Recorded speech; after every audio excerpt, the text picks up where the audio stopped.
ஐயப்பன் பிறந்த கதை.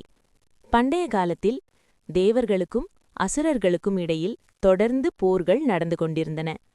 அசுரர்களில் மகிஷி என்ற பெண் அசுரி கடும் தவம் செய்து பிரம்மாவிடமிருந்து ஒரு வரம் பெற்றாள்.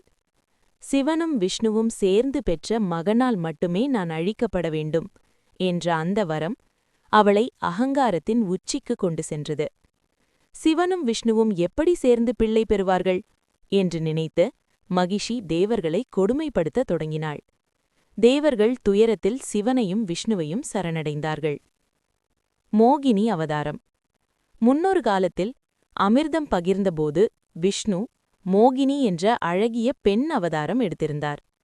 அந்த மோகினி ரூபத்தின் மகிமையை நினைத்த சிவன் மீண்டும் அந்த ரூபத்தை காண விரும்பினார். விஷ்ணு மோகினி அவதாரம் எடுத்தபோது சிவனின் தியான சக்தியால் ஒரு தெய்வீக குழந்தை பிறந்தது. அந்த குழந்தைதான் ஹரியும் ஹரனும் இணைந்த மகன் ஹரிஹரபுத்திரன். பந்தலம் அரசனுக்கு கிடைத்த பாக்கியம். அந்த குழந்தை கேரளாவின் பந்தலம் ராஜா வேட்டையாட சென்றபோது புலி மீது அமர்ந்தபடி ஒரு காட்டில் கிடைத்தது. குழந்தையின் முகத்தில் தெய்வீக ஒளி, கண்களில் கருணை, அருகில் புலி, இவை அனைத்தையும் பார்த்த அரசன், இது சாதாரண குழந்தையல்ல என்று உணர்ந்தார். அந்த குழந்தையை அன்போடு அரண்மனைக்கு அழைத்து வந்து மணிகண்டன் என்று பெயர் சூட்டினார். மணிகண்டனின் வளர்ச்சி. மணிகண்டன் சிறுவயதிலேயே அற்புதமான ஞானமும் வீரமும் கொண்டிருந்தார்.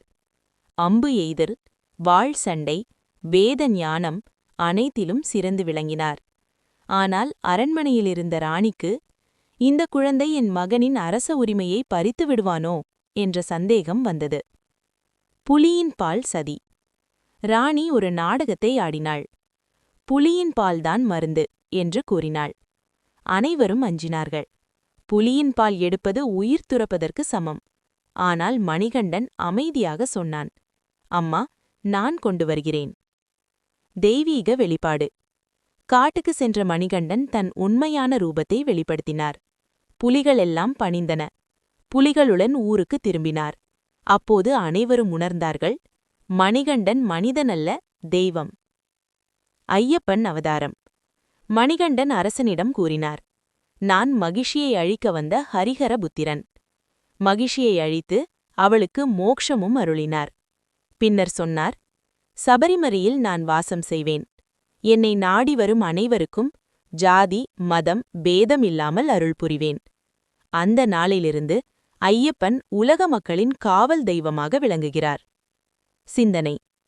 ஐயப்பன் கதை நமக்கு சொல்லும் பாடம்: அகந்தை அழிவை தரும். சரணம், ஒழுக்கம், தியாகம் இவையே உயர்வை தரும். சரணம் ஐயப்பா.